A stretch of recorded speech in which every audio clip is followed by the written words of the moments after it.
Assalamualaikum warahmatullahi wabarakatuh. Selamat datang pada video kali ini. Perkenalkan, nama saya Arif Eka Prastya, calon guru penggerak angkatan 7 dari SMK Negeri 2 Yogyakarta.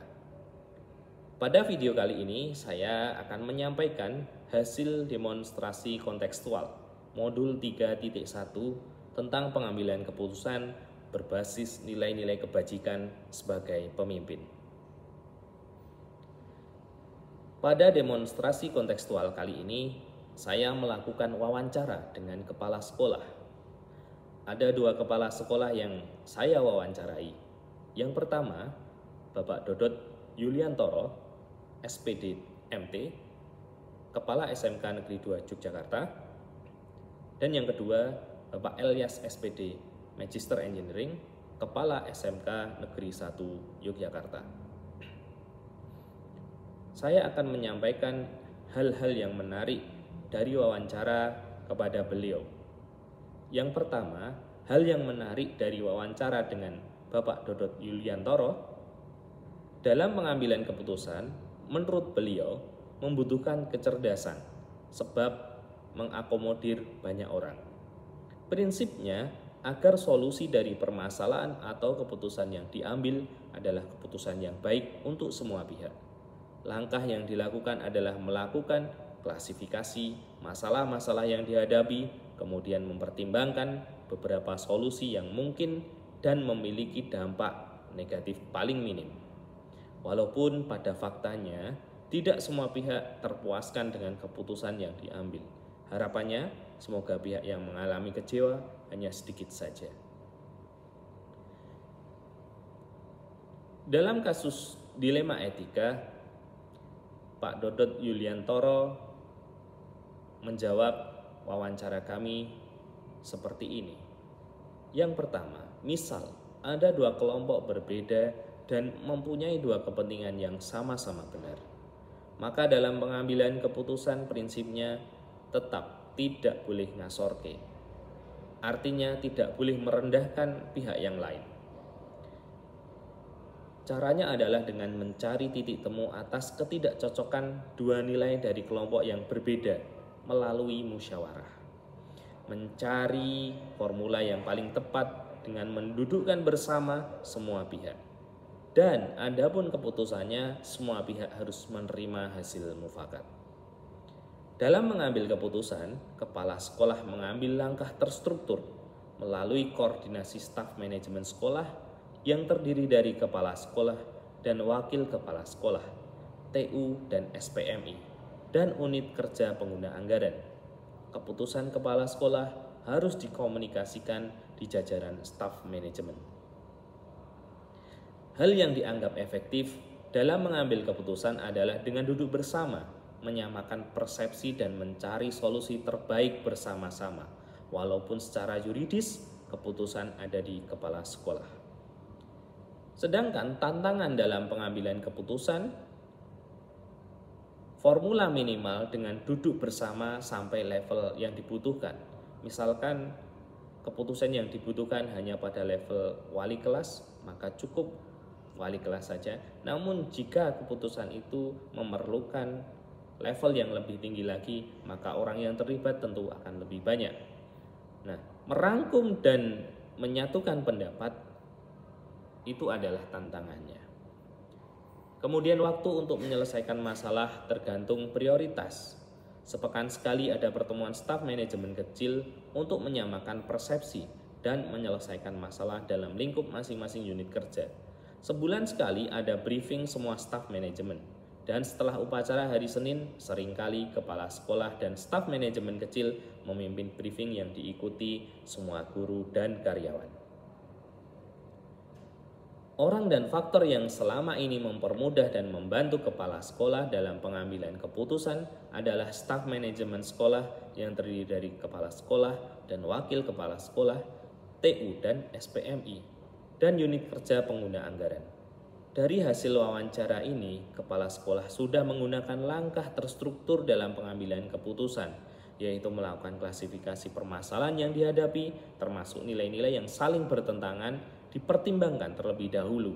mengidentifikasi siapa saja yang terlibat dalam situasi tersebut, serta memahami fakta yang sebenarnya terjadi. Kepala sekolah juga sudah melakukan uji regulasi dan uji intuisi, sehingga keputusan yang diambil sesuai dengan peraturan yang berlaku dan sesuai nilai-nilai kebajikan yang dianut kepala sekolah. Dalam wawancara tersebut, saya mengonfirmasi bahwa Kepala Sekolah SMK Negeri 2 Yogyakarta menggunakan 3 prinsip dalam pengambilan keputusan. Yang pertama, berpikir berbasis hasil akhir. Yang kedua, berpikir berbasis peraturan. Dan yang ketiga, berpikir berbasis rasa peduli. Kemudian, hasil wawancara yang kedua, ada hal-hal yang menarik dari wawancara dengan Pak Elyas. Menurut beliau, dalam pengambilan keputusan selalu mengacu kepada visi sekolah, yaitu terwujudnya insan pendidikan yang berkarakter, berkualitas, berbudaya, dan seterusnya. Sehingga dalam pengambilan keputusan dan menyelesaikan masalah selalu melaksanakan apa adanya sesuai aturan yang berlaku. Jika ada masalah, selalu perbaiki prosesnya, bukan pada saat permasalahan dihadapi saja. Dalam kasus dilema etika,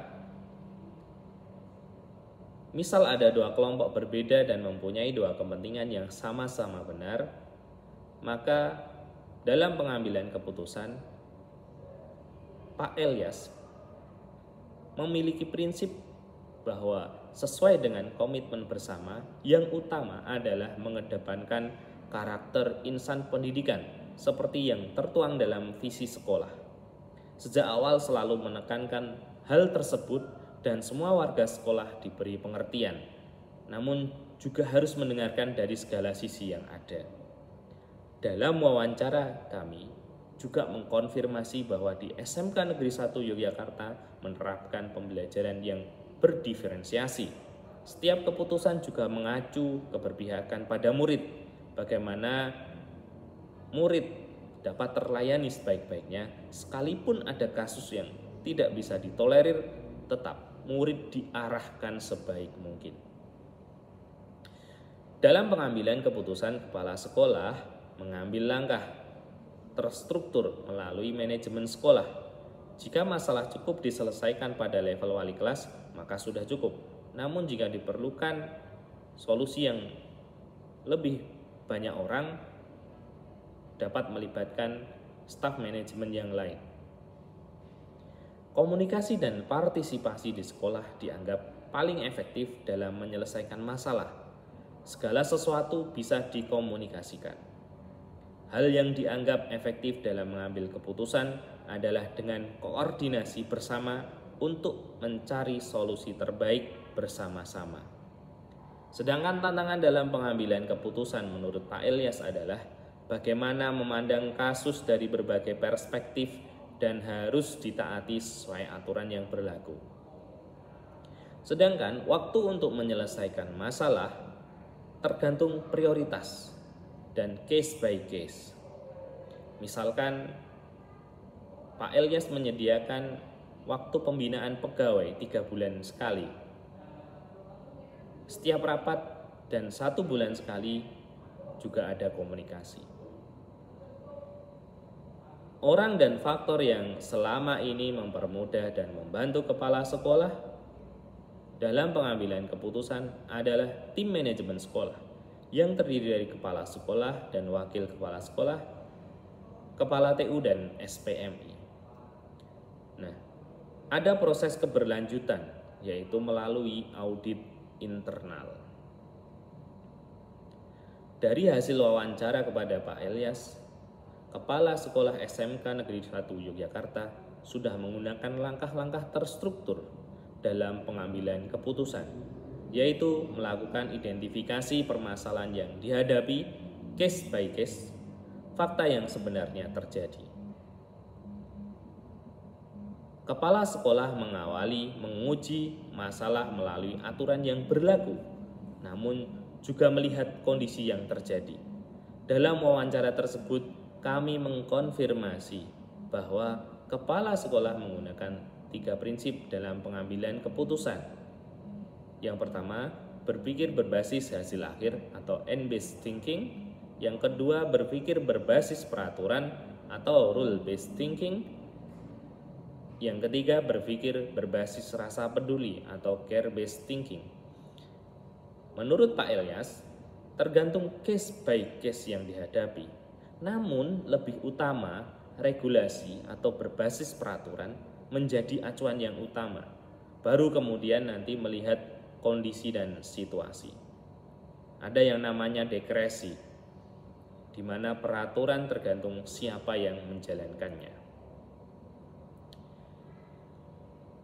Dalam wawancara 2 kepala sekolah tadi, persamaan dalam pengambilan keputusan, walaupun kepala sekolah tidak menggunakan 9 langkah dalam pengambilan dan pengujian keputusan sesuai dalam modul CGP, namun hal-hal yang urgent atau hal-hal yang penting dalam pengambilan keputusan sudah dilakukan, seperti melakukan identifikasi permasalahan, kemudian melibatkan pihak-pihak terkait dalam mengambil keputusan. Kepala sekolah melakukan demi kebaikan banyak orang, khususnya dengan dasar keputusan yang berpihak kepada murid, menjunjung tinggi prinsip-prinsip atau nilai-nilai kebajikan universal, dan pengambilan keputusan yang bertanggung jawab. Hampir tidak ada perbedaan yang mencolok dalam pengambilan keputusan antar kepala sekolah SMK Negeri 1 Yogyakarta dan kepala sekolah SMK Negeri 2 Yogyakarta. Rencana ke depan, para pimpinan dalam pengambilan keputusan yang mengandung unsur dilema etika, Kepala SMK Negeri 2 Yogyakarta dan SMK Negeri 1 Yogyakarta akan melanjutkan sistem yang sudah berjalan dengan baik dan memperbaiki sistem pengambilan keputusan yang dinilai masih kurang baik. Selalu melihat case by case yang terjadi dan menerapkan prinsip pengambilan keputusan yang berdasarkan peraturan dan hasil akhir dari keputusan tersebut, namun juga dengan memperhatikan rasa peduli. Dalam wawancara tampak beberapa kalimat tersirat yang mengarah pada hal yang demikian. Lalu bagaimana saya pribadi akan menerapkan pengambilan keputusan dilema etika pada lingkungan sekolah, kepada murid-murid dan kepada kolega guru yang lain, dan kapan mulai menerapkannya. Nah, dalam pengambilan keputusan dilema etika di sekolah, saya akan berusaha mengidentifikasi permasalahan tersebut dengan 4 paradigma yang ada. Kemudian menerapkan prinsip berpikir berbasis hasil akhir, berpikir berbasis peraturan, ataupun berpikir berbasis rasa peduli. Baru setelah itu saya akan menjalankan 9 proses pengujian pengambilan keputusan agar dapat menghasilkan keputusan yang baik. Saya akan berusaha melaksanakan pengambilan keputusan mulai saat ini juga menggunakan referensi yang ada di dalam modul 3.1 ini. Sekian video yang dapat saya sampaikan dalam demonstrasi kontekstual kali ini. Semoga bermanfaat. Mohon maaf bila dalam menyampaikan banyak kekurangan dan kesalahan. Saya akhiri. Assalamualaikum warahmatullahi wabarakatuh. Sampai jumpa pada video yang selanjutnya.